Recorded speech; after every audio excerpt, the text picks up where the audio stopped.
Many have wondered if Gabby's death is in any way connected to the deaths of a newlywed couple whose bodies were found in Utah. Police have said no, but not everybody is convinced. Kylan Schulte and Crystal Turner were found dead at a popular tourist destination near Arches National Park. That's near Moab, Utah, on August 18th. The last time that this couple was seen alive was August 13th. That happens to match a similar time frame that Gabby Petito and Brian Laundrie were in Moab. Another coincidence, Kylan worked at the co-op where Gabby and Brian reportedly had gotten into an argument. A couple of things crossing paths here. Well, then there's this. A strange phone call from Kylan and Crystal saying that they had moved their campsite because of a creepy man nearby. Again, police have come out and they have said on numerous occasions that these cases are not connected. But there's a private investigator that's taking a second look. Jason Jensen is joining us live tonight. We appreciate your time. I think a lot of people had these same questions. There's just too many coincidences here. So let's start with this creepy man. This couple moves their campsite because they saw this man. What have you learned and been able to uncover about who this was and how they're connected? Sure, I appreciate you having me on. In light of all the circumstances that you just described, yeah, I mean, it leads a curious, reasonable mind to wonder if these two cases are connected.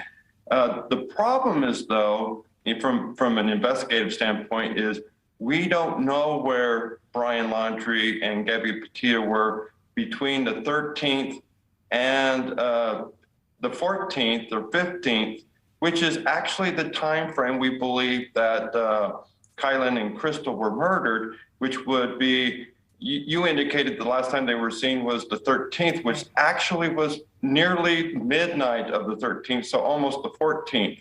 And at that point, they were leaving a friend's house to go back to their camp. And at that point, they hadn't been heard and were a no-call, no-show for work at 5:30 in the morning on the 15th, which was Sunday. So all of Saturday's in play that this could have happened to them.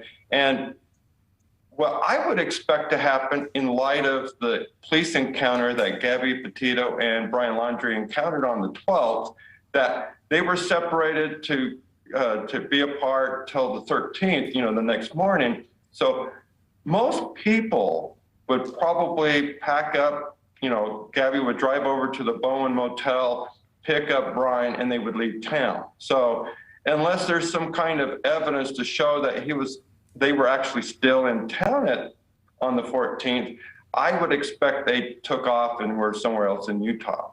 The timeline of all this, Jason, starts to get really complicated and trying to match up all of these dates. I want to focus on this creepy man that they called about. Has anybody else witnessed that behavior, saw that man? What have you been able to uncover? That's really who we're looking for. I mean, really, at the time of all of this, he was still their neighbor at this campsite, and they got a bad vibe from this guy. So we wonder who this guy is, and I don't think that there's a coincidence that somebody else is the murderer. I think it's really this creepy guy because they got bad vibes. And if you know anything about Kylan and Crystal, they were very down-to-earth people. They were not debutantes that somebody, would be beneath them. So it would take a lot for this guy to be creepy in their eyes. Did they describe him? I mean, other than being creepy, a description of what he looked like? I wish they had. I wish they would have took a picture of the car, described the guy, got a license plate number. In fact, my advice as a lesson learned from all this, if you think somebody's creepy and your life's in danger, document it some way. You're texting that, hey, we might have to move. This guy came back with more clothes and food, right. But why would you not, convey something more specific that could help if you thought your life was at risk. Take a picture, right? We've all got our cell phones. So I want to go back to this. Police say the deaths of Crystal and Kylan, unfortunate, tragic, but that they are not connected to Gabby Petito's death or the search for Brian Laundrie. What is it particularly that you think there may be some connection that keeps having you come back to this one point?